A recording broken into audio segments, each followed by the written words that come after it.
Welcome back to another technical deep dive here in the debug zone. Today, we're tackling a big question and breaking it down with insights from other users. Hopefully this clears up some misconceptions and helps you get the answer you need. So buckle up, stay a little curious, and let's jump right in.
And that's a wrap.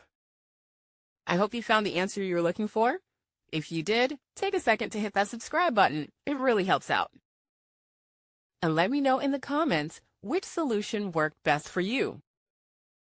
See you next time in the debug zone.